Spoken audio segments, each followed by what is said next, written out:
Nunca pensé que el amor de padre pudiera convertirse en la herida más profunda de mi vida. Nunca imaginé que las manos que yo sostuve cuando apenas sabían caminar serían las mismas que me arrebatarían todo lo que había construido con tanto sacrificio. Mi hija me robó $75,000 con una transferencia bancaria falsa, pero esa no fue la peor traición. Lo peor fue descubrir quién era realmente su padre. Antes de continuar, suscríbete al canal y activa la campanita porque lo que vas a escuchar no lo vas a creer. El día que recibí esa llamada del banco, estaba en el taller arreglando un motor viejo. Tenía las manos llenas de grasa, el overol manchado, el sudor corriéndome por la frente. Era un martes común de marzo. El sol entraba por las ventanas polvorientas del garaje, donde había trabajado los últimos 30 años. Cuando el teléfono sonó, limpié mis manos con un trapo y contesté sin imaginar que mi vida estaba a punto de cambiar para siempre. Era el gerente del banco. Su voz sonaba extraña e incómoda. Me preguntó si yo había autorizado una transferencia de $75,000 a una cuenta en el extranjero. Me quedé helado. $75,000. Todos mis ahorros. Cada centavo que había guardado durante décadas de trabajo duro, de noches sin dormir, de sacrificios que nadie vio. El dinero que iba a usar para mi retiro, para no ser una carga para nadie, cuando mis manos ya no pudieran sostener una llave inglesa. Le dije que no, por supuesto que no. Que tenía que haber un error. El silencio al otro lado fue demoledor. Luego me explicó que la transferencia se había hecho desde mi propia cuenta en línea, con mi contraseña, con mi usuario, con toda mi información personal. Me dijo que necesitaba ir al banco inmediatamente. Dejé todo tirado en el taller. Ni siquiera me cambié la ropa. Conduje esos 20 minutos al banco, sintiendo cómo mi corazón latía tan fuerte que me dolía el pecho. Cada semáforo en rojo era una eternidad. Cada pensamiento era una puñalada. ¿Quién tenía acceso a mi información? ¿Quién conocía mis contraseñas? ¿Quién? Y entonces lo supe. No quise creerlo. Me negué a creerlo durante todo el camino. Pero en el fondo de mi alma ya sabía la respuesta. Solo una persona tenía acceso completo a mi computadora. Solo una persona me había ayudado a configurar mi banca en línea, porque yo, un mecánico de 62 años, no entendía bien esas cosas modernas. Solo una persona a quien yo le había confiado todo, porque era mi sangre, mi hija, mi única familia. Camila. Me llamo Roberto Mendoza. Tengo 62 años y soy mecánico. O al menos lo era hasta hace 6 meses. Ahora ya no sé bien qué soy, aparte de un hombre destrozado que está tratando de recoger los pedazos de una vida que ya no reconoce. Nací en un pueblo pequeño de Oaxaca, México. Mis padres eran campesinos humildes. Nunca tuvimos mucho, pero teníamos dignidad. Teníamos amor. Teníamos principios que valían más que el oro. Mi padre me enseñó que un hombre se mide por su palabra y por su trabajo honesto. Mi madre me enseñó que la familia es sagrada. Llegué a Estados Unidos cuando tenía 19 años. Crucé la frontera como miles lo han hecho, con miedo, pero con esperanza, con hambre, pero con sueños. Trabajé en lo que fuera construcción, limpieza, restaurantes. Hasta que encontré mi lugar en un taller mecánico en Los Ángeles. Me enamoré de los motores. De entender cómo funcionaban, de poder arreglar lo que estaba roto, de devolverle la vida a algo que otros ya habían dado por perdido. Tal vez porque yo también me sentía así roto, pero con ganas de funcionar, de servir, de tener un propósito. Conocí a Isabel cuando tenía 26 años. Ella trabajaba en una panadería del barrio. Tenía la sonrisa más hermosa que había visto en mi vida y un corazón aún más hermoso. Nos casamos 6 meses después, en una pequeña ceremonia en la iglesia del vecindario. Éramos tan pobres que nuestro pastel de bodas fue una dona gigante que Isabel misma decoró. No nos importó. Éramos felices. Camila nació 2 años después. Recuerdo sostenerla por primera vez en el hospital, tan pequeña, tan perfecta, con sus ojos cerrados y su puñito apretado alrededor de mi dedo. Lloré como un niño. Le prometí que nunca le faltaría nada, que yo trabajaría hasta mis últimos días para darle una vida mejor que la que yo había tenido. Y cumplí esa promesa. Trabajaba 12, 14 horas al día. Algunos días llegaba a casa tan cansado que apenas podía mantener los ojos abiertos durante la cena. Pero lo hacía con gusto porque cada vez que veía a Camila correr hacia mí gritando ¡Papi! Cada vez que Isabel me recibía con un beso y un plato de comida caliente, sabía que todo valía la pena. Camila era mi luz. Era inteligente, curiosa, cariñosa.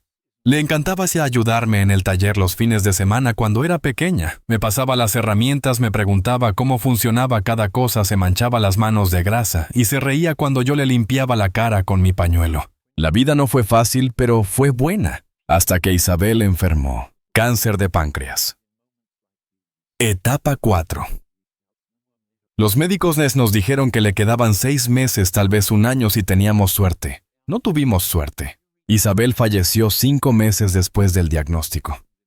Camila tenía 18 años. Yo tenía 45. Esa fue la primera vez que sentí que mi mundo se derrumbaba. Isabel no era solo mi esposa, era mi mejor amiga, mi compañera, mi razón para levantarme cada mañana con una sonrisa a pesar del cansancio. Sin ella la casa se sentía vacía, fría, sin sentido. Pero tenía a Camila, y ella me tenía a mí. Nos aferramos el uno al otro en esos días oscuros. Lloramos juntos, recordamos juntos, sanamos juntos. O al menos eso pensé. Después de la muerte de Isabel, me volqué aún más en el trabajo. Era mi escape, mi terapia, mi manera de no pensar demasiado en la cama vacía que me esperaba cada noche. Pero también trabajaba por Camila. Ella había recibido una beca parcial para estudiar contabilidad en la universidad, pero necesitaba dinero para libros, transporte, comida. Yo cubría todo lo demás. La vi graduarse con honores 4 años después. Fue uno de los días más felices de mi vida desde la muerte de Isabel. Camila subió al escenario con su toga y birrete, recibió su diploma, y cuando bajó corrió hacia mí llorando de felicidad. Me abrazó tan fuerte y me susurró al oído: «Gracias, papi. Nada de esto hubiera sido posible sin ti». Lloré. Por supuesto que lloré. Pensé que todo el sacrificio, todo el dolor, toda la soledad había valido la pena porque mi hija tenía un futuro brillante por delante. Ella no tendría que cruzar fronteras, no tendría que trabajar hasta destrozarse la espalda, no tendría que elegir entre comer o pagar la renta. Ella iba a tener la vida que yo siempre soñé para ella. Camila consiguió un buen trabajo en una firma de contabilidad. Se mudó a un apartamento en una mejor zona de la ciudad. Empezó a salir con un hombre llamado Derek, un estadounidense que trabajaba en finanzas. Yo solo lo vi 2 veces. No me gustó desde el primer momento. Había algo en su mirada, en la forma en que trataba a Camila, en cómo hablaba de dinero, como si fuera lo único importante en la vida. Pero Camila estaba enamorada. Y yo, como padre, traté de apoyarla. Tal vez yo era anticuado, pensé. Tal vez mi desconfianza venía de generaciones diferentes, de culturas diferentes. Se casaron 1 año después, en una ceremonia a la que casi no fui invitado a planear nada. Era todo muy elegante, muy moderno, muy distante. Pero traté de estar feliz por ella. Las visitas se hicieron menos frecuentes, las llamadas más cortas, las excusas más comunes. «Estoy ocupada, papi. Tengo mucho trabajo. Derek y yo tenemos planes». Me sentía cada vez más solo, pero me decía a mí mismo que así era la vida. Los hijos crecen, forman sus propias familias, siguen sus propios caminos. Es natural, es normal. Pero entonces, hace 1 año Camila volvió. Apareció en mi puerta un viernes por la noche, con una botella de vino y esa sonrisa que yo recordaba de cuando era niña. Debía haberlo sabido, debía haber visto las señales, pero uno no quiere ver el peligro cuando viene disfrazado del rostro que más amas en este mundo. Esa noche de viernes, Camila llegó a mi casa con una sonrisa que hacía meses no veía. Traía una botella de vino tinto, mi favorito, el que solía compartir con Isabel, en ocasiones especiales. Me abrazó en la puerta como no lo hacía desde que se casó con Derek. «Te extrañé, papi», me dijo, y yo, como el tonto que era, sentí que mi corazón se llenaba de alegría. Pensé que finalmente mi hija había vuelto a mí. Preparé unos tacos como a ella le gustaban cuando era niña. Puse música de mariachi, la que solíamos escuchar los domingos en la mañana cuando Isabel estaba viva. Abrimos el vino. Nos sentamos en la pequeña mesa de la cocina, la misma donde habíamos compartido miles de cenas a lo largo de los años. Hablamos. O mejor dicho, ella habló y yo escuché feliz de simplemente oír su voz llenando la casa otra vez. Me contó sobre su trabajo, sobre un ascenso que estaba por recibir. Me habló de un viaje que ella y Derek planeaban hacer a Europa. Me mostró fotos en su teléfono de restaurantes elegantes, de ropa cara, de una vida que yo apenas podía imaginar. Yo solo asentía, sonreía, me sentía orgulloso. Mi hija estaba triunfando. Vivía la vida con la que yo había soñado para ella. ¿Y Derek?, pregunté en algún momento. ¿Cómo está? Su sonrisa vaciló por un segundo, solo un segundo, pero yo lo noté. Está bien, dijo tomando un sorbo largo de vino. Trabajando mucho. Ya sabes cómo es eso. Sí lo sabía. Yo había trabajado mucho toda mi vida. La conversación fluyó hacia otros temas. Me preguntó por el taller, por mi salud, por los vecinos. Me preguntó si había pensado en jubilarme pronto. Todavía no te. Le dije. Mientras mis manos funcionen, seguiré trabajando. No sabría qué hacer conmigo mismo si no estuviera en el taller. Ella asintió, pero había algo en sus ojos. Algo que no pude descifrar en ese momento. Cuando el vino se terminó, ella sacó su laptop de su bolso. «Papi, necesito tu ayuda con algo», me dijo con esa voz dulce que usaba cuando quería algo de niña. Me explicó que había encontrado una oportunidad de inversión increíble. Algo sobre criptomonedas, sobre tecnología, sobre multiplicar el dinero. Habló rápido usando palabras que yo no entendía del todo: blockchain tokens, rendimientos garantizados. «No entiendo nada de eso, mija», le dije riendo. «Yo solo sé de motores y transmisiones. Por eso estoy aquí, papi, para ayudarte». Abrió su laptop y me mostró gráficas, números, proyecciones. «Mira, en 6 meses podrías duplicar tu dinero. Tal vez triplicarlo. Podrías finalmente jubilarte, vivir cómodo, viajar un poco». Yo la miraba confundido. «¿De qué dinero hablas?» «De tus ahorros, papi. Sé que has estado guardando dinero durante años. Lo sé porque te conozco, porque eres el hombre más trabajador y prudente que conozco». Tenía razón. Tenía $75,000 ahorrados. Cada centavo ganado con sudor, con madrugadas con dolores de espalda que ya eran crónicos. Era mi colchón de seguridad, mi tranquilidad, mi plan para no ser una carga para nadie cuando ya no pudiera trabajar. «No sé, Camila», le dije. «Ese dinero es para emergencias, para mi retiro. No sé nada de inversiones». Ella puso su mano sobre la mía. Sus ojos se llenaron de lágrimas. «Papi, yo tampoco quería decirte esto, pero Derek y yo estamos pasando por un momento difícil. Hicimos algunas inversiones malas. Estamos en deuda, podríamos perder nuestra casa». Mi corazón se apretó. «¿Por qué no me lo dijiste antes?» «Porque tenía vergüenza.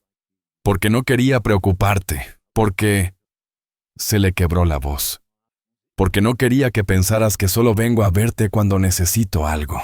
Me paré y la abracé. Por supuesto que la abracé. Era mi hija, estaba sufriendo, necesitaba ayuda. «Está bien, mi hija, está bien. Ya encontraremos una solución». Ella se secó las lágrimas. «Esta inversión nos salvaría a los dos, papi. A Derek y a mí nos ayudaría a salir de las deudas. Y a ti te daría el doble, el triple de lo que tienes. Podrías dejar de trabajar tanto. Podrías descansar finalmente». Había algo en mi estómago, una sensación extraña. Una vocecita que me decía que algo no estaba bien. Pero la ignoré. Era mi hija. Era Camila. La niña que yo había criado, que había sostenido cuando aprendió a caminar, que había consolado cuando tuvo pesadillas, que había visto graduarse de la universidad. «Déjame pensarlo», le dije. Ella asintió, pero vi la decepción en su rostro. Se quedó un rato más hablando de otras cosas, pero la atmósfera había cambiado. Ya no era la visita cálida y nostálgica del principio. Había una tensión sutil en el aire. Cuando se fue cerca de medianoche, me besó en la mejilla y me dijo: «Piénsalo bien, papi. Es una oportunidad que no volverá. Pero lo que decidas lo respeto». Durante los siguientes días, Camila me llamó varias veces. Nunca de forma directa, nunca presionando demasiado. Solo chequeos, cómo estaba, qué había pensado, si necesitaba que le explicara algo más sobre la inversión. Derek también me llamó. Fue la primera vez que hablábamos realmente. Me habló sobre finanzas, sobre oportunidades, sobre hacer que el dinero trabaje para ti en lugar de tú trabajar para el dinero. Sonaba convincente profesional. Roberto, me dijo, yo entiendo tu desconfianza. Vienes de una generación donde el dinero se guardaba bajo el colchón. Pero el mundo cambió. Si quieres que tu dinero valga algo cuando te retires, necesitas invertir. Tenía sentido. O al menos sonaba como que tenía sentido. Finalmente, una semana después, cedí. Llamé a Camila y le dije que estaba dispuesto a intentarlo, pero solo con la mitad de mis ahorros. No con todo. Pensé que estaba siendo prudente. Ella llegó a mi casa esa misma tarde con su laptop. Me ayudó a entrar a mi cuenta bancaria en línea. Yo nunca había usado mucho esas cosas. Prefería ir al banco en persona, hablar con un cajero, tener el papel en mis manos. Pero Camila me había convencido hace años de que tener banca en línea era más conveniente, más seguro. Mira, papi, es fácil, me dijo sentándose a mi lado frente a la computadora. Solo necesito que me des tu usuario y contraseña para poder hacer la transferencia a la cuenta de inversión. Le di mi información. ¿Por qué no lo haría? Era mi hija. Ella tecleó rápidamente. Yo veía los números en la pantalla, pero no entendía bien qué significaban. Había tantas ventanas abiertas, tantos códigos, tantas confirmaciones. Listo, me dijo después de unos minutos. Transferí $37,500 a la cuenta de inversión. En 6 meses verás los resultados. Te lo prometo. Me dio un abrazo fuerte. Gracias por confiar en mí, papi. No te arrepentirás. Esa noche dormí inquieto. Seguía teniendo esa sensación extraña en el estómago. Me levanté varias veces, caminé por la casa, miré fotos viejas de Camila, cuando era niña, de Isabel sonriendo en nuestra boda. Hice lo correcto. Le pregunté a la foto de Isabel. Ella solo me sonreía desde el marco, hermosa y eterna. Los días pasaron. Camila me mandaba mensajes ocasionales. Todo va bien con la inversión. Los números se ven prometedores. Ten paciencia, papi. Pero las llamadas se hicieron menos frecuentes otra vez. Las visitas desaparecieron. Cuando yo intentaba llamarla, muchas veces no contestaba. Cuando lo hacía, sonaba apurada, distraída. Perdón, papi, estoy en una reunión. Te llamo después, ¿sí? Derek y yo tenemos planes este fin de semana. Un mes pasó. Luego 2. Yo seguía trabajando en el taller, pero ahora con una ansiedad constante. Revisaba mi cuenta bancaria en línea cada noche, viendo cómo el número se mantenía estático. $37,500. Ni más ni menos. Traté de investigar por mi cuenta sobre las inversiones que Camila había mencionado. Busqué en internet, leí artículos que apenas entendía. Algo no cuadraba. Las cifras que ella me había mostrado parecían demasiado buenas para ser verdad. Le mandé un mensaje preguntando detalles específicos. Demoró 2 días en responder. Papi confía en el proceso. Estas cosas toman tiempo, pero yo ya no confiaba. 3 meses después de haberle dado el dinero, decidí ir al banco. Necesitaba hablar con alguien en persona, alguien que pudiera explicarme en términos simples qué estaba pasando con mi dinero. Fue cuando el gerente revisó mi cuenta y me mostró algo que no entendí. Señor Mendoza, me dijo con el ceño fruncido. Su cuenta muestra 2 transferencias grandes en los últimos meses. Una de $37,500 y otra de $37,500. Ambas a la misma cuenta internacional. El aire se me escapó de los pulmones. 2 transferencias. Apenas podía hablar. Eso no es posible. Yo solo autoricé una. El gerente me mostró los documentos. Las fechas, las horas, los montos. La segunda transferencia se había hecho 2 semanas después de la primera. A las 3 de la mañana. Cuando yo estaba durmiendo. Cuando mi computadora estaba apagada. Pero alguien que tenía mi usuario y contraseña había entrado a mi cuenta y había transferido el resto de mis ahorros. Todo. Mis $75,000. Desaparecidos. Las manos me temblaban mientras sostenía los papeles. El gerente seguía hablando sobre procedimientos, investigaciones, reportes de fraude. Pero yo ya no escuchaba. Solo podía pensar en una cosa, en una persona, en el rostro de mi hija cuando me pidió mi usuario y contraseña, en cómo tecleó en mi computadora mientras yo miraba sin entender, en cómo me abrazó y me dijo, gracias por confiar en mí, papi. Salí del banco como un zombi. Subí a mi camioneta vieja y me quedé ahí sentado en el estacionamiento viendo la gente pasar. Familias, parejas, gente normal viviendo vidas normales. Y yo ahí un viejo mecánico que acababa de darse cuenta de que su propia hija lo había robado. Todo, absolutamente todo. No sé cuánto tiempo me quedé sentado en esa camioneta. Podría haber sido 1 hora, podrían haber sido 5 minutos. El tiempo dejó de tener sentido. Todo a mi alrededor se movía en cámara lenta como si estuviera bajo el agua ahogándome. Mi teléfono estaba en mi mano.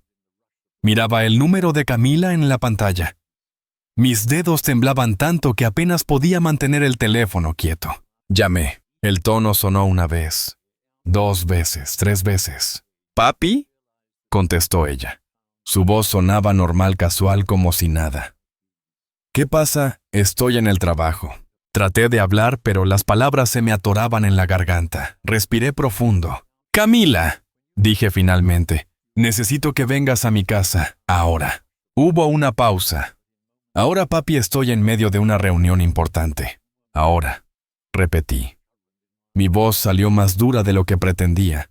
«Es urgente». Otro silencio. Luego un suspiro.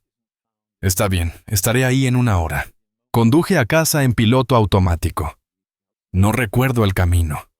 Solo recuerdo llegar, estacionarme, entrar a esa casa que de repente se sentía como una trampa, como una tumba. Me senté en la sala. Esperé. Cada minuto era una eternidad. Miraba el reloj, miraba la puerta, miraba las fotos en las paredes. Camila de bebé. Camila en su primera comunión. Camila graduándose de la universidad. ¿En qué momento perdí a esa niña? ¿En qué momento se convirtió en la mujer que me acababa de robar todo? Cuando finalmente llegó casi 2 horas después. Entró con esa misma sonrisa forzada, que ya empezaba a reconocer como su máscara. «Papi, ¿qué era tan urgente?» Se sentó en el sofá, cruzó las piernas, puso su bolso de diseñador a su lado. «Me sacaste de una reunión muy importante con un cliente». La miré. Realmente la miré, tratando de encontrar a mi hija en esa mujer elegante, con ropa cara, con uñas perfectas, con un reloj que probablemente costaba más de lo que yo ganaba en un mes. «Fui al banco hoy», dije lentamente. Vi cómo su rostro cambiaba por una fracción de segundo. Un flash de algo. Miedo. Culpa, pero lo escondió rápidamente. «Sí, ¿y cómo está la inversión? Yo iba a llamarte esta semana para darte un reporte». «No hay inversión», dije. Mis manos se cerraban en puños sobre mis rodillas. «Nunca hubo inversión, ¿verdad?». Ella parpadeó. «Papi, ¿de qué hablas?». «Por supuesto que hay inversión. Solo necesita tiempo para...». «Camila, tídala», la interrumpí. Mi voz salió quebrada. «Mi cuenta está vacía. Los $75,000, todo». Desapareció. Se quedó en silencio por un momento. Luego dejó escapar una risa nerviosa. «Eso es imposible. Tiene que ser un error del banco. Déjame llamar». No fue un error. Saqué los papeles que el gerente me había dado. Mis manos temblaban tanto que el papel hacía ruido. Hubo 2 transferencias. Una que yo autoricé, o eso pensé. Y otra 2 semanas después, a las 3 de la mañana, cuando yo dormía. El silencio que siguió fue ensordecedor. Camila se quedó muy quieta, demasiado quieta. Sus ojos se movían rápidamente, calculando, pensando. «Alguien debe haber hackeado tu cuenta», dijo finalmente. «Papi, esto es serio. Necesitamos reportarlo a la policía inmediatamente. Alguien robó tu información y fuiste tú». Las palabras salieron de mi boca con una claridad devastadora. «Fuiste tú, Camila. Nadie más tenía mi usuario. Nadie más tenía mi contraseña. Nadie más se sentó en mi computadora y tecleó en mi cuenta. Solo tú». Se puso de pie de golpe. «¿Cómo te atreves a acusarme? Soy tu hija. ¿Crees que yo te robaría? Entonces explícame», le dije también poniéndome de pie. «Explícame a dónde fue mi dinero. Dame el nombre del banco donde está la inversión. Dame los documentos. Dame algo. Lo que sea». Ella tomó su bolso. No voy a quedarme aquí a escuchar esto. Estás paranoico, estás confundido. Tal vez estás perdiendo la memoria, no sé. Pero no voy a permitir que me insultes de esta manera. Se dirigió hacia la puerta. Si sales por esa puerta sin darme una explicación, le dije y mi voz sonaba como la de un extraño, voy directo a la policía. Ella se detuvo. La vi apretar el agarre de su bolso. Sus hombros se tensaron. Lentamente se dio vuelta. Y lo que vi en su rostro me rompió el corazón en 1000 pedazos. No había culpa, no había vergüenza, no había dolor. Había furia. ¿Vas a ir a la policía?, dijo con una voz fría que nunca le había escuchado. ¿En serio vas a denunciar a tu propia hija? Dame mi dinero, le dije. Mi voz se quebró. Por favor. Es todo lo que tengo. Ella soltó una risa amarga. Tu dinero, siempre tu dinero. ¿Sabes qué, papi? Ese dinero no era solo tuyo. ¿Qué? Yo trabajé por ese dinero también. Cada vez que te ayudé en el taller cuando era niña. Cada vez que traduje para ti porque no sabías inglés.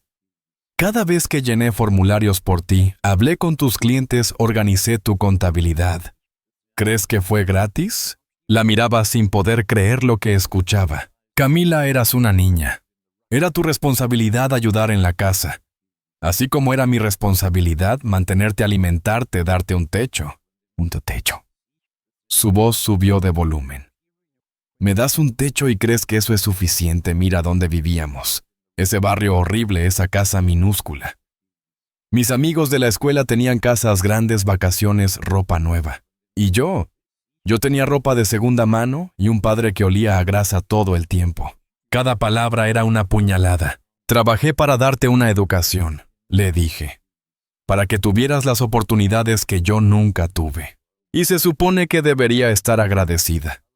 Se rió. ¿Agradecida por qué? Por ser la hija del mecánico mexicano. ¿Sabes cuántas veces me preguntaron en la universidad si mi padre era legal? ¿Cuántas veces tuve que mentir sobre lo que hacías para que no me miraran con lástima? Sentí como si me hubieran golpeado en el estómago. Te avergonzabas de mí, ¿sí?, dijo sin dudarlo. Me avergonzaba. Me avergüenza. Derek me ayudó a entenderlo. Me ayudó a ver que no tengo que cargar con el peso de tus decisiones malas. Tú elegiste venir aquí ilegalmente. Tú elegiste ser mecánico. Tú elegiste vivir en la pobreza. Elegí darte una vida. Le dije, y las lágrimas empezaban a rodar por mis mejillas. Todo lo que hice fue por ti. No, dijo ella. Y ahora sus ojos también estaban húmedos, pero no de tristeza, sino de rabia. Todo lo que hiciste fue por tu ego, para sentirte como el gran padre sacrificado. El mártir. Pues felicidades, papi, lo lograste. Eres un mártir. Entonces todo fue mentira, le pregunté. Las visitas. El vino. Los tacos. Decirme que me extrañabas. Ella miró hacia otro lado. Derek y yo necesitábamos el dinero. Hicimos algunas inversiones que salieron mal. Tenemos deudas. La casa, el carro, el estilo de vida que tenemos. Cuesta dinero. Y yo recordé que tú tenías ahorros. $75,000, susurré. Me llevó 30 años ahorrar eso. Y a mí me tomó 3 minutos transferirlo, dijo con una frialdad que me heló la sangre. ¿Sabes qué es lo triste, papi? Que ni siquiera fue suficiente. $75,000 apenas cubren una fracción de lo que debemos. Me senté de nuevo. Las piernas no me sostenían más. ¿Por qué, pa? Fue todo lo que pude decir. ¿Por qué me hiciste esto? Ella se quedó ahí parada con su bolso caro, su ropa elegante, su vida perfecta construida sobre mentiras. Porque podía, dijo simplemente. Porque fuiste tan estúpido de darme toda tu información. Porque confiaste en mí como el viejo ingenuo que eres. Se dirigió hacia la puerta nuevamente. Si vas a la policía, dijo sin voltear a verme, te aseguro que no encontrarán nada. El dinero ya está en cuentas que no pueden rastrearse. Y si insistes, le diré a todo el mundo que tú me pediste que hiciera esas transferencias. Que estabas confundido, que tienes demencia, que no sabes lo que dices. ¿A quién crees que le van a creer? ¿A una contadora profesional respetada? ¿O a un viejo mecánico inmigrante? Abrió la puerta. Por cierto, dijo volteando por última vez. Derek dice que tienes suerte de que solo te quitáramos el dinero. Con tu información podríamos haber hecho mucho más daño. Podríamos haberte quitado esta casa. Podríamos haberte destruido completamente. Ya lo hiciste, le dije en voz baja. Ya me destruiste. Ella se encogió de hombros. Crece, papi. Bienvenido al mundo real. Y se fue. La puerta se cerró detrás de ella. Y yo me quedé ahí en esa sala llena de recuerdos de fotos de una niña que ya no existía. De una vida que acababa de hacerse pedazos. Me quedé ahí no sé cuánto tiempo. Llorando. No llorando. Tratando de respirar. Tratando de entender. Mi teléfono sonó. Era un mensaje de Derek. Lo abrí. Lo siento, suegro. Negocios son negocios. Nada personal. Y luego otro mensaje. Una foto. Era de Camila y Derek, en algún restaurante caro, brindando con champán. Sonriendo. La foto estaba tomada esa misma noche, apenas unas horas después de nuestra confrontación. Debajo de la foto otro mensaje de Derek. Gracias por la cena. Algo dentro de mí se rompió. O tal vez algo se arregló. No lo sé. Pero en ese momento, mirando esa foto, mirando esas sonrisas, mirando cómo celebraban haberme destruido, algo cambió. La tristeza se convirtió en otra cosa, en determinación. Camila tenía razón en una cosa, yo había sido ingenuo. Había sido tonto. Había confiado ciegamente. Pero me había olvidado algo importante. Yo no había sobrevivido 62 años, siendo solo un viejo ingenuo. Había cruzado fronteras. Había construido una vida de la nada. Había criado a una hija solo después de que mi esposa murió. Había enfrentado discriminación, pobreza, dolor. Y había salido adelante. Y si algo me había enseñado la vida, es que los hombres no se miden por cuántas veces caen, sino por cuántas veces se levantan. Me sequé las lágrimas. Me puse de pie. Fui a mi cuarto y saqué una caja vieja del closet. Adentro había papeles. Muchos papeles. Documentos que Isabel había guardado meticulosamente durante años. Actas de nacimiento. Certificados de matrimonio. Documentos de adopción. Sí, documentos de adopción. Porque había algo que Camila no sabía. Algo que nadie sabía, excepto Isabel y yo. Y ahora era tiempo de que el mundo lo supiera. Camila quería jugar sucio. Quería destruirme usando mi amor contra mí. Pero ella no sabía que el hombre al que acababa de robar el viejo mecánico al que despreciaba, tenía información que cambiaría todo. Información sobre quién era realmente su padre. Y esa información valía mucho más que $75,000. Tomé mi teléfono y marqué un número que no había llamado en años. El número de un abogado. Un buen abogado. De esos que ayudan a inmigrantes, a gente como yo. Cuando contestó, dije con una voz firme que no había usado en meses. Necesito su ayuda. Mi hija me robó todo mi dinero. Pero yo tengo algo que ella quiere más que dinero. Y es hora de que lo sepa. Esa noche no dormí. Ni esa noche ni la siguiente. Me quedaba despierto en la oscuridad mirando el techo, escuchando los sonidos de la casa. El reloj de la sala. El refrigerador. El viento contra las ventanas. Sonidos que había escuchado durante años, pero que ahora parecían amplificados, distorsionados, como si estuviera escuchándolos por primera vez. O tal vez era yo el que estaba distorsionado. Repetía cada palabra que Camila me había dicho. Cada expresión en su rostro. Cada gesto de desprecio. Las reproducía en mi mente una y otra vez como una película en loop que no podía detener. Me avergonzaba. Me avergüenza. Esas palabras me dolían más que el robo, más que los $75,000, más que cualquier cosa. Me levanté de la cama cerca de las 3 de la madrugada. Fui a la cocina. Preparé café aunque sabía que no lo necesitaba, que de todas formas no iba a dormir. Pero necesitaba hacer algo con mis manos. Necesitaba algún ritual normal, alguna rutina que me recordara que todavía era humano. Me senté en la mesa de la cocina. La misma mesa donde Camila y yo habíamos compartido esa última cena. Podía ver todavía las manchas del vino en el mantel que no había lavado. Podía oler todavía el fantasma de los tacos que había preparado. ¿En qué momento me convertí en el padre del que mi hija se avergonzaba? Recordé cuando ella tenía 7 años. Fue a la escuela con un dibujo que había hecho de nuestra familia. Isabel, Camila y yo. Nos había dibujado a los 3 tomados de la mano sonriendo. El sol brillaba en la esquina del papel. Había flores, pájaros. La maestra lo puso en la pared del salón durante semanas. Camila estaba tan orgullosa. «Mira, papi», me decía cada vez que pasábamos frente a su escuela. «Mi dibujo todavía está ahí». ¿Cuándo dejó de estar orgullosa? ¿Cuándo empecé a apestar a grasa en lugar de ser su héroe? Tomé un sorbo de café. Estaba demasiado caliente y me quemó la lengua, pero no me importó. El dolor físico era casi un alivio comparado con lo otro. «¿Qué hice mal?», le pregunté al silencio de mi cocina. «¿Qué hice mal, Isabel?». Pero Isabel no estaba para allí. Está ahí para responder.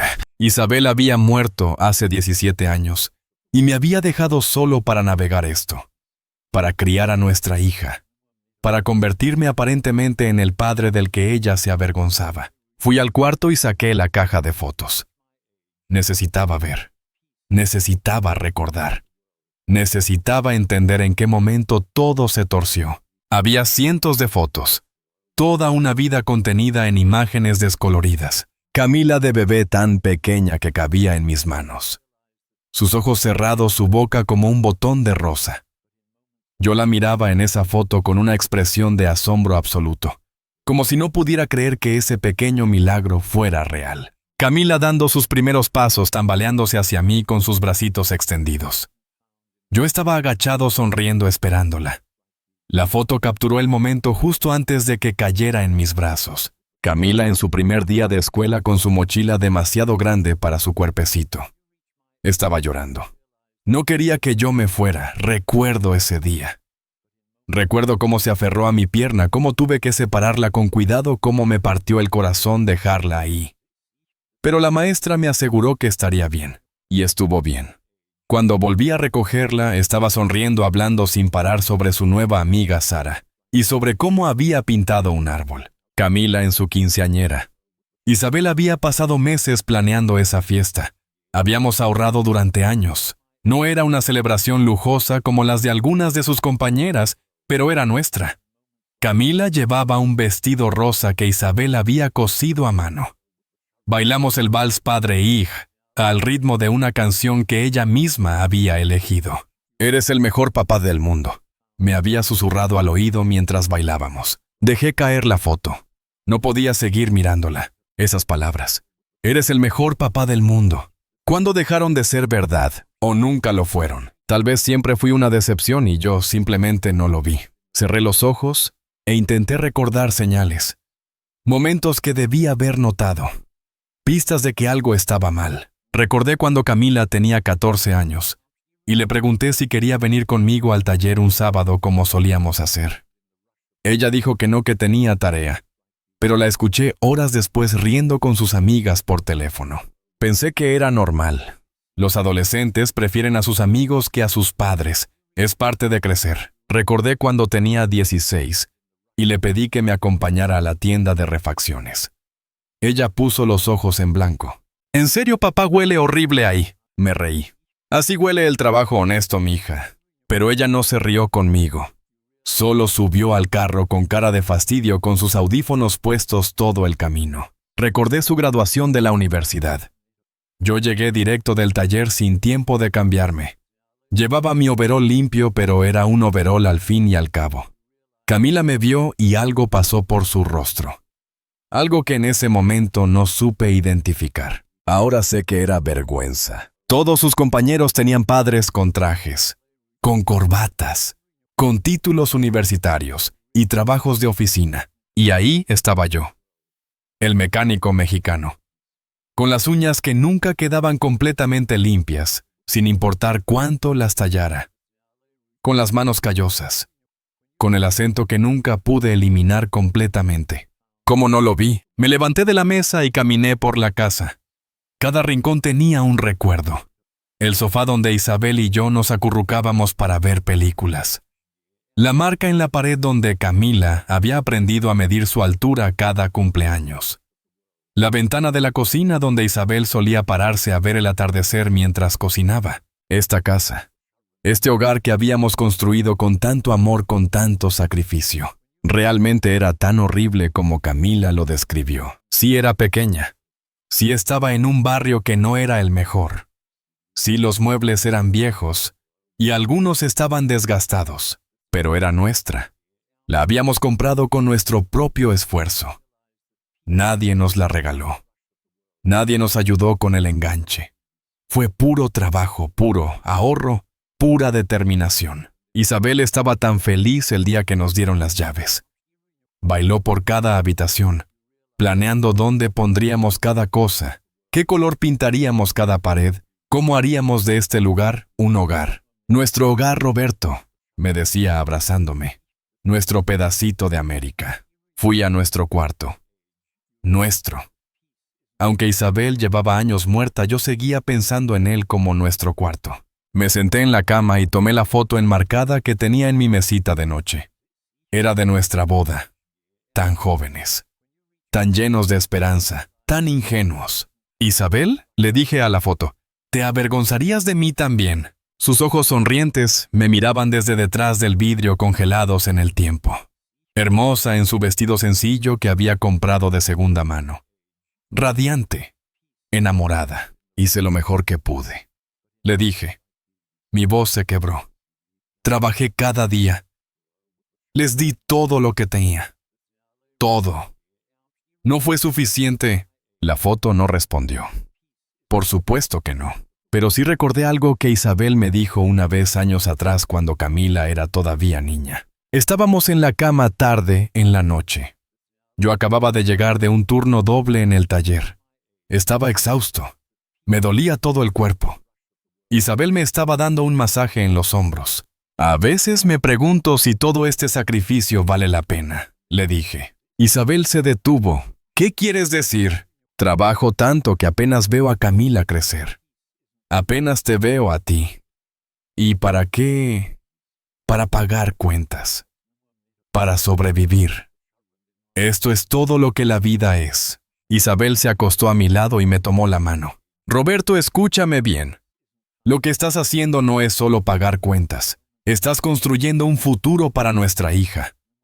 Le estás enseñando el valor del trabajo, del sacrificio, de la dignidad. Esas lecciones valen más que cualquier casa grande o cualquier carro nuevo. ¿Y si ella no aprende esas lecciones? Le pregunté. ¿Y si solo ve lo que no tenemos en lugar de lo que sí tenemos? Isabel se quedó callada por un momento. Entonces, dijo finalmente, habremos hecho nuestro mejor esfuerzo de todas formas. No podemos controlar quién se convertirá ella. Solo podemos controlar qué le enseñamos. Y tú, mi amor, le estás enseñando todo lo importante. Pero se equivocó. Camila no aprendió nada de eso. O tal vez lo aprendió y simplemente decidió que esas lecciones no valían nada. Las lágrimas empezaron a caer y esta vez las dejé fluir. Lloré por Isabel. Lloré por la niña que Camila había sido. Lloré por el padre que yo pensé que era. Lloré por los 30 años de trabajo que habían desaparecido en 3 minutos. Pero sobre todo lloré porque me di cuenta de algo horrible. Había perdido a mi hija mucho antes de que ella me robara el dinero. La había perdido años atrás gradualmente sin siquiera darme cuenta. En cada ojo puesto en blanco. En cada suspiro de fastidio. En cada tengo que irme, papá. En cada visita cancelada. En cada llamada más corta. El robo solo fue la confirmación final de algo que ya había pasado. Mi hija me había dejado de querer. Tal vez nunca me quiso de verdad. Y eso dolía más que cualquier cuenta bancaria vacía. El sol empezó a salir. Vi la luz filtrarse lentamente por las cortinas. Un nuevo día. El mundo seguía girando aunque el mío se hubiera detenido. Me lavé la cara. Me miré en el espejo. Un hombre de 62 años me devolvió la mirada. Cansado. Con ojeras. Con arrugas que no recordaba tener hace unos años. Con el pelo más gris de lo que me gustaba admitir. Un viejo mecánico mexicano. Eso era todo lo que quedaba. Pero entonces recordé la caja de documentos que había sacado la noche anterior. Los papeles de adopción. La información sobre el verdadero padre de Camila. Y recordé algo más. Isabel no solo me dijo que le estaba enseñando a Camila sobre trabajo y dignidad, también me dijo otra cosa una noche diferente cuando Camila era ya adolescente y estaba siendo particularmente difícil. Roberto, me dijo Isabel, a veces en la vida el amor no es suficiente. A veces necesitas límites, necesitas consecuencias. Necesitas enseñarle que las acciones tienen repercusiones. En ese momento no entendí completamente lo que quería decir. Ahora sí, Camila necesitaba aprender que las acciones tienen consecuencias. Y yo, su padre, el hombre al que había robado y humillado, era quien iba a enseñarle esa lección. No por venganza, no por rabia, sino porque era lo correcto. Porque era lo que Isabel hubiera querido. Porque era lo que un padre de verdad hace cuando su hija se pierde. Le muestra el camino de regreso incluso si ese camino duele. Tomé mi teléfono y marqué nuevamente el número del abogado. Buenos días, dije cuando contestó. Soy Roberto Mendoza. Llamé ayer. Podemos reunirnos hoy. Tengo documentos que necesita ver. Documentos sobre mi hija. Sobre quién es realmente su padre biológico. Hubo una pausa. Y créame, agregué, cuando se entere de quién es, va a entender por qué esto cambia todo. Colgué el teléfono. Miré por la ventana hacia el nuevo día. La noche oscura del alma había pasado. Ahora venía la justicia, y esta vez yo estaba listo. El abogado se llamaba Miguel Herrera. Lo conocí años atrás cuando ayudó a varios mecánicos del taller con problemas de inmigración. Era un hombre serio, profesional, de esos que inspiran confianza desde el primer apretón de manos. Nos reunimos en su oficina esa misma tarde. Llevé la caja de documentos conmigo, sosteniéndola como si fuera lo más valioso que tenía, porque lo era. «Señor Mendoza», me dijo mientras nos sentábamos, «cuénteme exactamente qué pasó». Le conté todo. Desde la visita de Camila con la botella de vino, hasta la confrontación, hasta las palabras crueles, hasta la foto de ella y Derek celebrando. No dejé nada fuera. Mi voz se quebraba en algunas partes, pero continué. Miguel escuchó sin interrumpir, tomando notas ocasionales. Cuando terminé, suspiró profundamente. «Es un caso difícil», dijo con honestidad. «Legalmente va a ser complicado probar que ella lo hizo sin su consentimiento inicial. Usted le dio su información bancaria voluntariamente». «Lo sé», dije. «Por eso necesito mostrarle esto». Abrí la caja y saqué los documentos. Certificados, papeles legales. Fotos viejas. Miguel los revisó lentamente, sus ojos moviéndose de página en página. Vi cómo su expresión cambiaba gradualmente de curiosidad a sorpresa a algo que casi parecía incredulidad. «¿Camila sabe esto?», preguntó finalmente. No respondí. Nadie lo sabe. Isabel y yo decidimos nunca decírselo. Y el padre biológico murió hace 3 años. Nunca supo que Camila existía. Miguel se recostó en su silla procesando la información. «Esto lo cambia todo», dijo lentamente. «Absolutamente todo.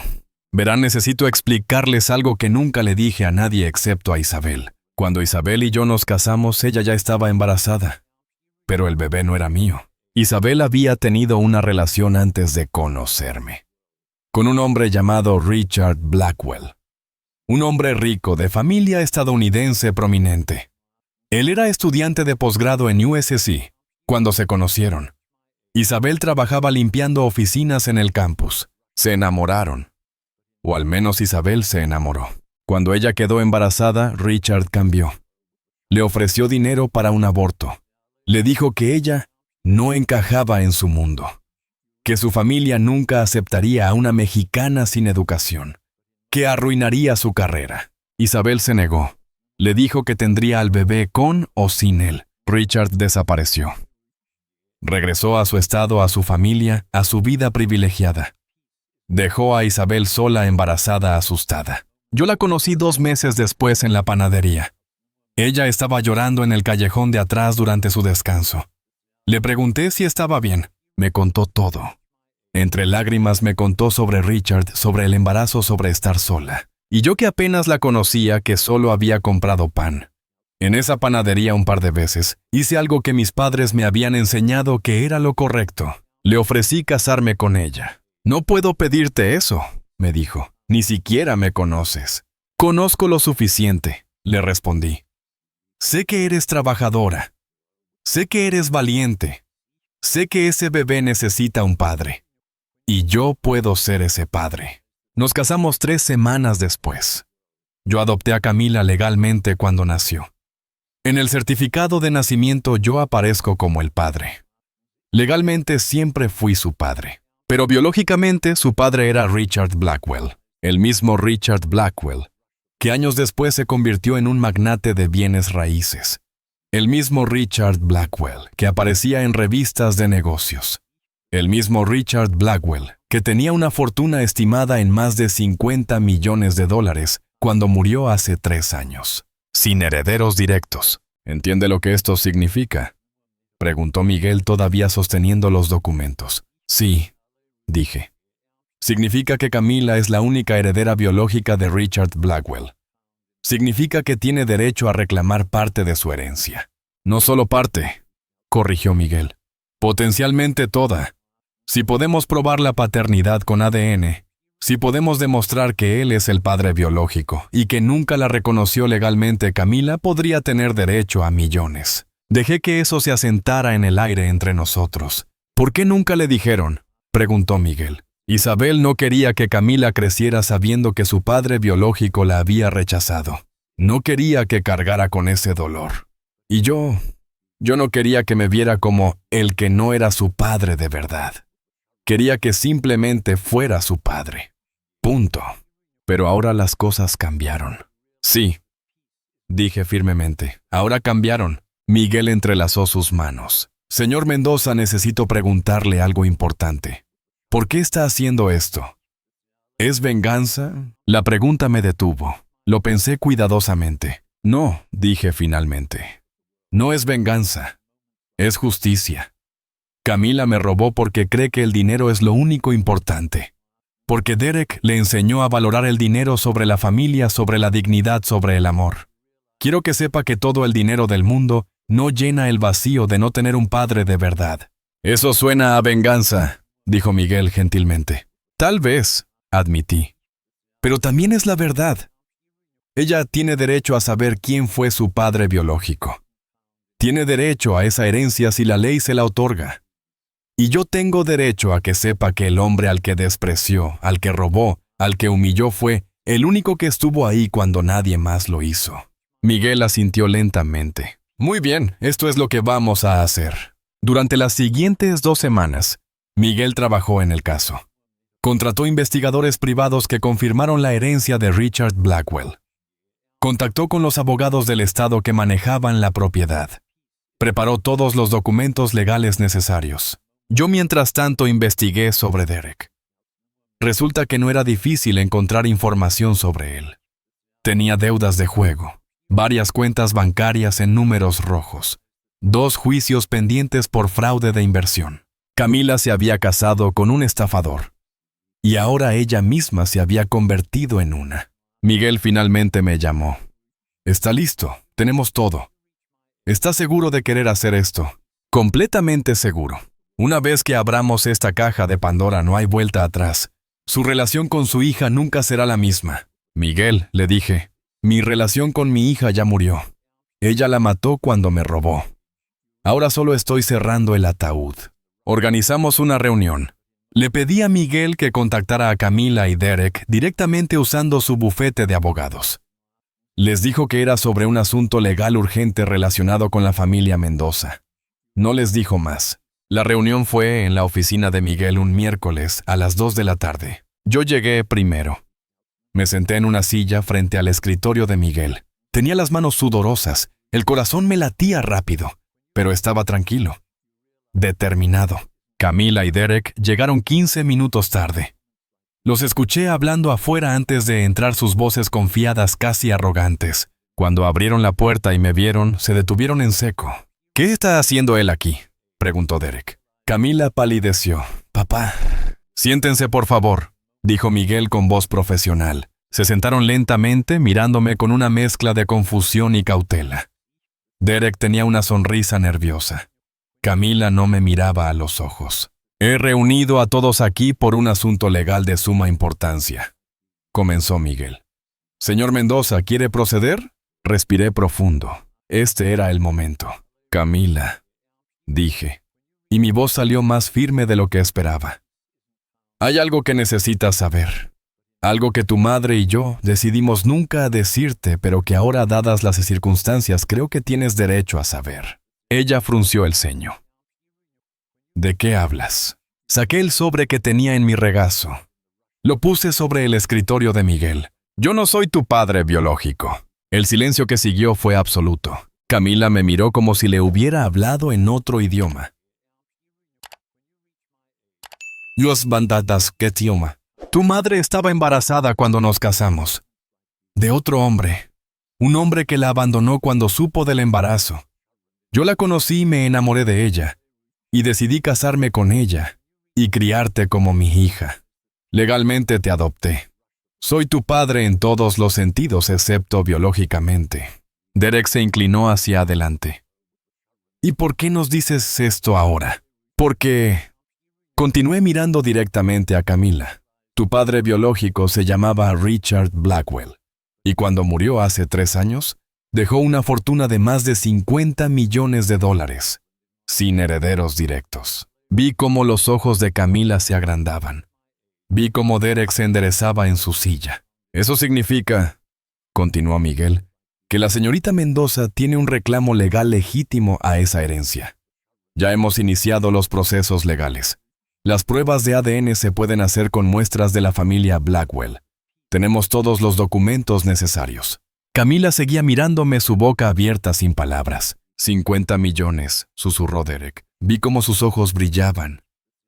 Vi la codicia pura.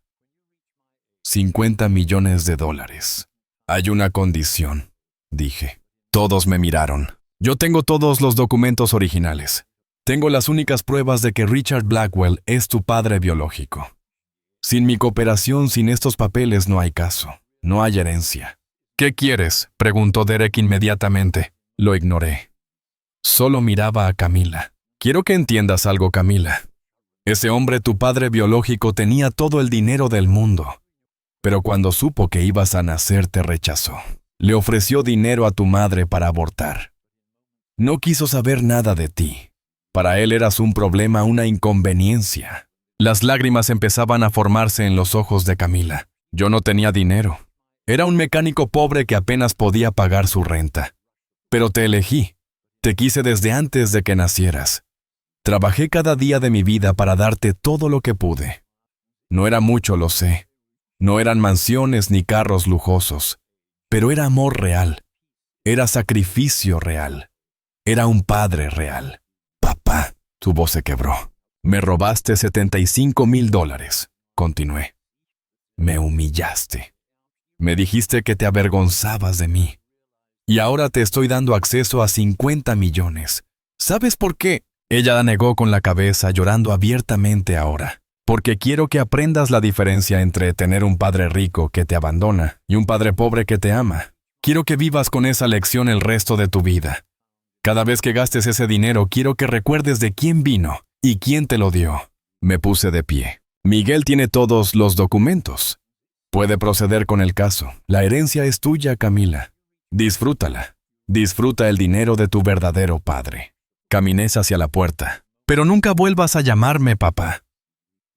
Han pasado 8 meses desde aquel día en la oficina de Miguel. 8 meses desde que le dije a Camila la verdad que Isabel y yo habíamos guardado durante toda su vida. La vida tiene una manera curiosa de seguir adelante, incluso cuando sientes que tu mundo se detuvo.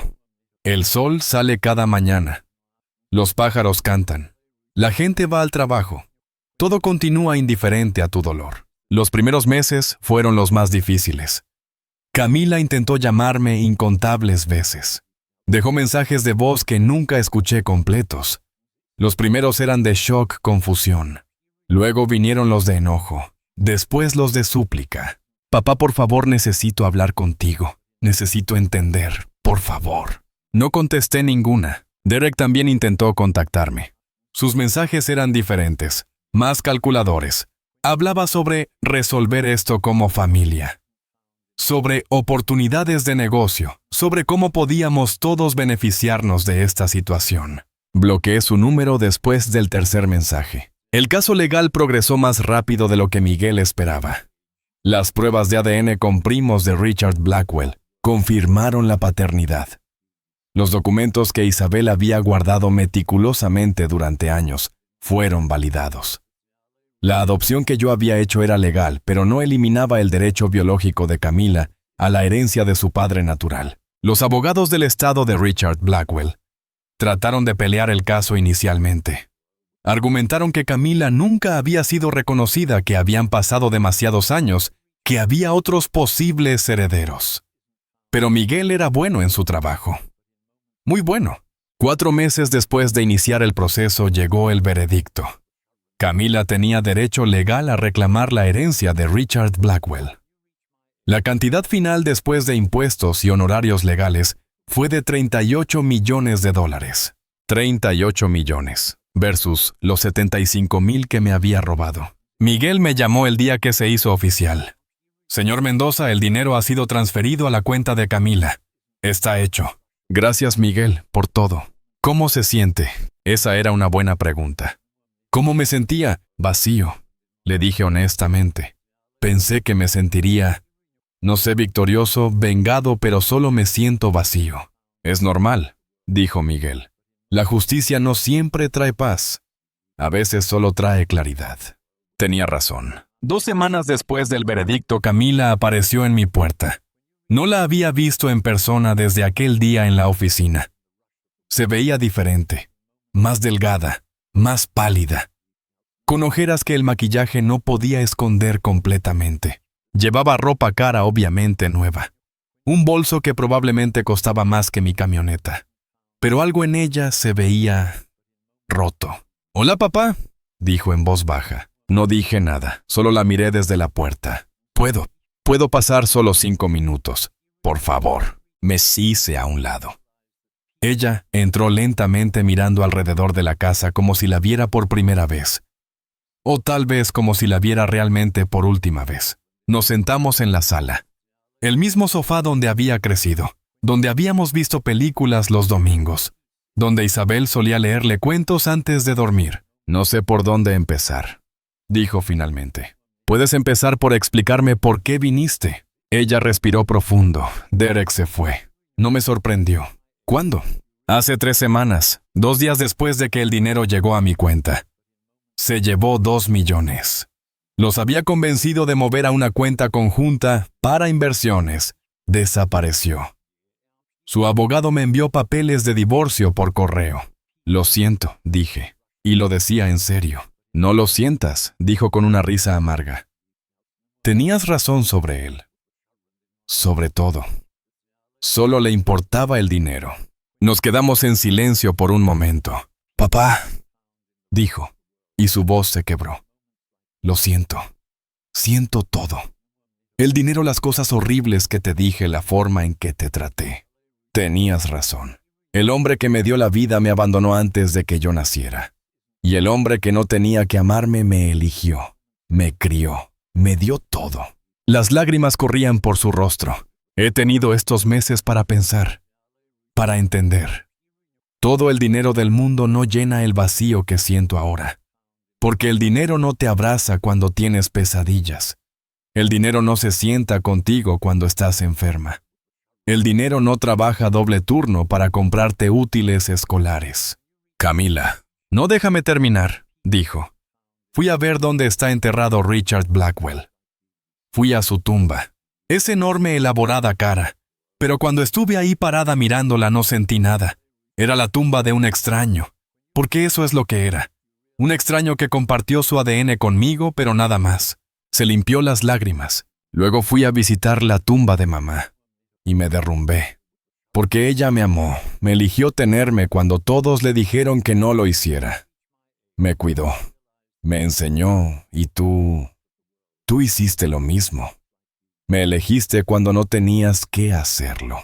Lo hice porque te amaba, le dije, porque eso es lo que hace un padre. Lo sé, y yo lo tiré todo a la basura por codicia, por vergüenza, por dejarme manipular por Derek. Se arrodilló frente a mí. Tomó mis manos. «Papá, sé que no merezco tu perdón. Sé que lo que hice es imperdonable. Pero necesito que sepas algo. El dinero de Richard Blackwell no significa nada para mí. Es dinero vacío. Dinero sin amor. Dinero de un hombre que nunca quiso conocerme. Es tu dinero ahora, le dije. Haz con él lo que quieras. Ya lo hice, dijo. Puse 20 millones en una fundación, a nombre de Isabel Mendoza, para ayudar a madres solteras inmigrantes, para darles el apoyo que mamá necesitaba cuando estaba sola y asustada.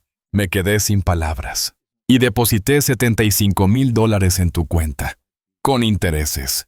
Cada centavo que te robé, más el doble por el dolor que causé. No necesito tu dinero, Camila, lo sé, pero necesito devolvértelo. Necesito intentar hacer las cosas bien aunque sé que nunca podré compensar lo que hice. La miré. Realmente la miré. Y por primera vez en meses vi a mi hija. No a la mujer codiciosa que me había robado.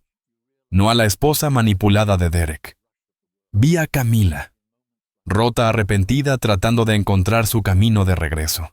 ¿Qué quieres de mí?, le pregunté. Una oportunidad, dijo. Solo una oportunidad de demostrarte que puedo ser la hija que merecías.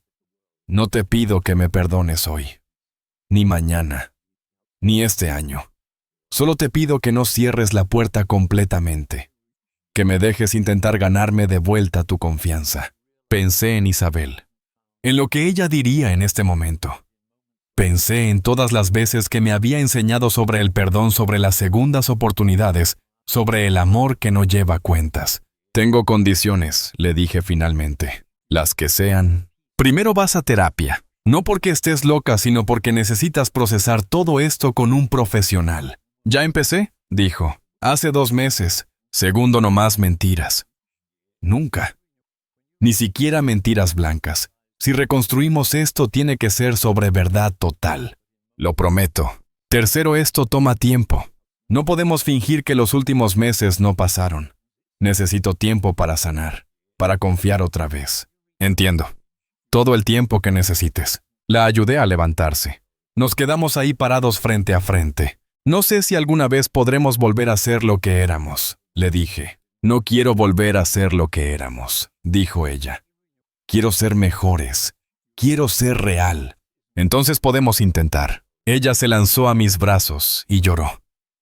Y yo la sostuve como la había sostenido cuando era bebé, cuando tenía pesadillas, cuando su madre murió. La sostuve porque a pesar de todo seguía siendo mi hija. A pesar del dolor, a pesar de la traición, a pesar de todo, el amor no se había muerto completamente. Estaba herido. Estaba enterrado bajo capas de dolor y decepción. Pero todavía respiraba. Eso fue hace 5 meses. Camila viene a visitarme cada domingo. Trae comida, a veces flores, a veces solo su presencia. No hablamos mucho todavía. La confianza se construye lentamente, ladrillo por ladrillo. Ella vendió la casa grande que tenía con Derek. Se mudó a un apartamento modesto. Está trabajando otra vez aunque no necesita el dinero. Dice que necesita sentirse útil, productiva. La Fundación Isabel Mendoza ya ha ayudado a 17 familias. Camila trabaja como voluntaria ahí los sábados. ¿Hemos sanado completamente? No. Tal vez nunca lo haremos. Pero estamos intentando. Y eso es más de lo que pensé que sería posible hace 8 meses. Aprendí algo importante en todo esto. La dignidad no tiene edad. El respeto no tiene precio. Y el amor verdadero, el amor de padre, no es ciego. Ve las fallas, ve los errores, ve las traiciones. Y aún así elige quedarse, elegir perdonar, elegir construir de nuevo. No porque sea fácil, sino porque es correcto. Mi consejo para quienes me escuchan es simple. Protejan lo suyo. No solo su dinero, sino su dignidad. Busquen ayuda legal cuando la necesiten. No tengan miedo de poner límites incluso con familia. El amor sin límites no es amor, es debilidad. Pero también aprendan a perdonar cuando el arrepentimiento es genuino. La vida es demasiado corta para vivir encadenado al rencor. Richard Blackwell tenía $50 millones. Murió solo sin hijos que lo lloraran, sin amor que lo recordara. Solo dinero y una tumba cara. Yo tengo mi casa pequeña, mi taller, mis manos callosas. Pero tengo una hija que está tratando de encontrar su camino de regreso a mí. Tengo memorias de Isabel que nadie puede robarme. Tengo dignidad. ¿Cuál vida fue más rica? Ustedes decidan. Si mi historia te tocó el corazón, déjame un comentario. Me gustaría saber desde qué ciudad me estás escuchando. ¿Has vivido algo similar? ¿Has tenido que poner límites con tu familia? Cuéntamelo. No estás solo en esto. A todos los padres que me escuchan, su amor vale más que cualquier herencia. Su presencia vale más que cualquier cuenta bancaria. No dejen que nadie les haga sentir menos por trabajar honestamente, por vivir humildemente, por amar generosamente. A todos los hijos, sus padres no son perfectos. Pero si tienen padres que los eligieron, que se sacrificaron, que estuvieron ahí, no esperen a perderlos para valorarlos. El dinero viene y va. Pero un padre de verdad, eso es irreemplazable. Comparte esta historia con alguien que necesite escucharla. Con un padre que está cansado de dar sin recibir. Con un hijo que tal vez necesita recordar lo que realmente importa. Gracias por escucharme. Gracias por permitirme compartir mi historia. Espero que te haya dejado algo de valor. Y recuerda, la dignidad no tiene edad. El respeto no tiene precio. Y el amor verdadero siempre encuentra el camino de regreso a casa. Hasta pronto. Un abrazo fuerte desde Los Ángeles. Roberto Mendoza, 62 años, mecánico padre.